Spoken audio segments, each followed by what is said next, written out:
Welcome back, and today we're making tomato pie. Now it looks really nice. It's a real simple dish.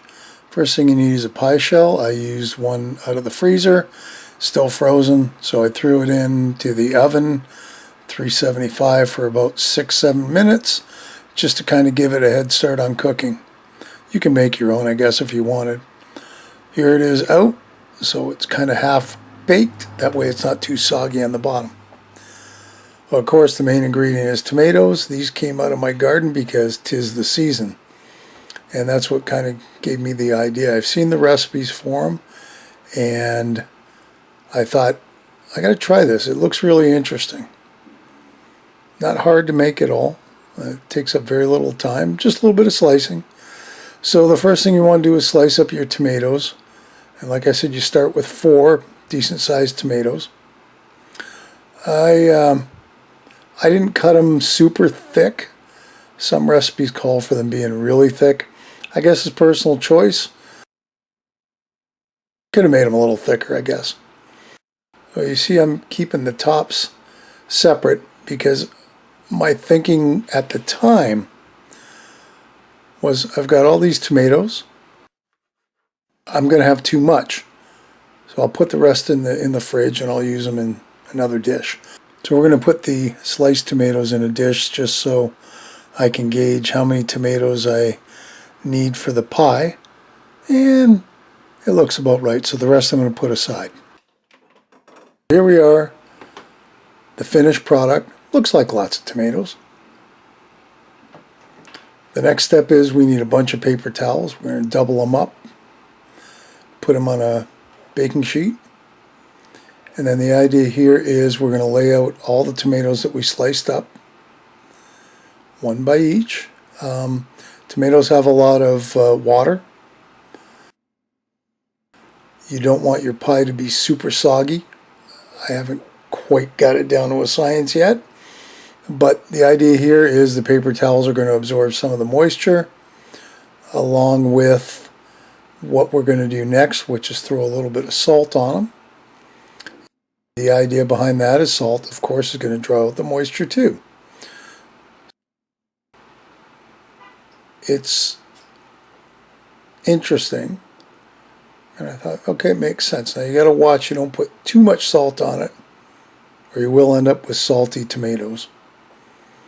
And you really don't want that. So we're going to put that aside. We're going to let them sit for 15 minutes or so. I had a few extra tomatoes that didn't quite fit on the cookie sheet. So we're going to lay them out and do the same thing in the pie tin that I grabbed.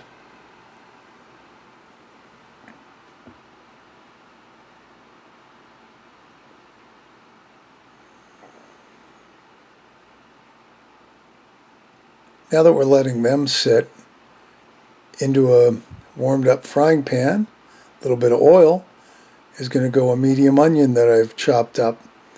I didn't have a recipe that called for onions, but I know from experience tomato and onions go well. I got to put my own little twist on it and just see how it worked. Not really a spoiler alert, but it really did work out well. So I kind of gave them a good brown here, and that's it. Give them a good cook so they're nice and soft and tasty, and set them aside. So in a bowl, we're going to take about 3/4 of a cup of mayo and a couple big handfuls of, well, you could do cheddar and mozzarella. I just had a mixture from Costco. So I threw that together. As I grab the fork, I'm thinking 2 things. 1, I should have got a bigger bowl. That way I don't have to be so careful. And 2, oops, maybe I should have thrown the pepper in. So I added some pepper. Now, I don't have a recipe that really called for it, but I like pepper.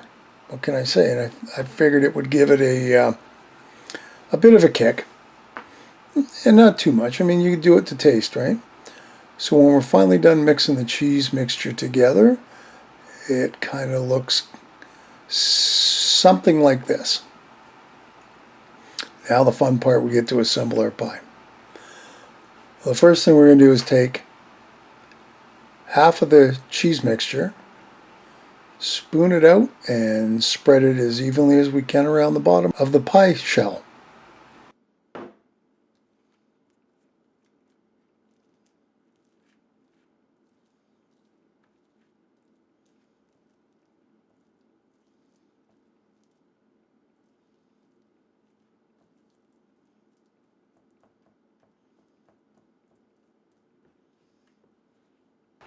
That looks about right. Next up, a little bit of basil and a little bit of parsley. Unfortunately, I didn't have fresh of either, so I got to work with what I got. And I decided to put in some red pepper flakes. One of the recipes called for it, and I thought that will give it a kick. And of course, the main ingredient are the tomatoes. How they went in, I know you overlap them. There's 2 layers, and it just kind of looked like I'm already running out of room in the pie shell. But that's okay. It'll all work out.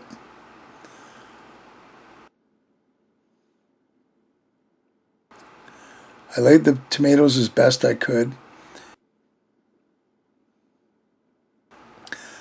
The cheese mixture goes on top. So this is the rest of the cheese mixture we made. And we'll spoon all that out. Just like with the bottom, we'll smush it around and get it nice and even as you can. You got to be careful you don't start squishing all the tomatoes in that. Not that it would really hurt them. You know, you went to all that trouble to make them nice and neat in the pan. Alright, this is all coming together just fine. By the way, don't forget to preheat your oven, 375. You don't want to wait around. You want to get this in the oven so you can eat. The onions, I'm going to put in on this layer. Mostly because I forgot to put half them in on the other layer.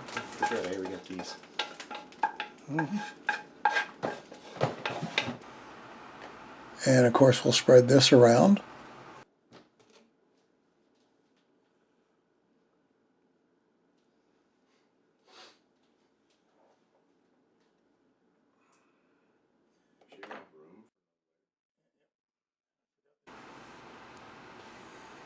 So far so good. I mean, I could probably eat it just like that. But we do have a second layer to put on. So I didn't have garlic either, so I went and grabbed my shaker of garlic and threw some of that on. A little extra basil and parsley. And onto the top layer. I did put the tomatoes a little closer than the bottom layer. I got a little more bold with it. And it looks nice. I still had cheese, so let's throw just a sprinkling of cheese on it. And then I had the pieces that I had already put in the fridge. And I thought, hey, I know the tomatoes are going to shrink when we throw them in the oven. So why not? Into the oven it goes for half an hour-ish, maybe 45 minutes even. And when it comes out, it looks something like this. So of course you do have to let the pie sit because, as with anything, if you cut into it way too soon, you're going to get nothing but a pile of goo. As it was, it didn't hold together that great. You know, if I was looking for showmanship, it would never work out. But it held together enough that I could at least do this with it and get it on my plate. It is, if you like tomatoes and cheese, and who doesn't like those things, man, it was good. So there you have it, Mike's tomato pie. Thanks for watching. I hope you enjoyed this video. If you do, give me a like below. Feel free to share this in any of my other videos. And if you haven't already, hit the subscribe button, hit the bell. That'll let you know anytime I upload a video, usually Thursdays. As always, thanks for watching. We'll see you next time. Bye for now.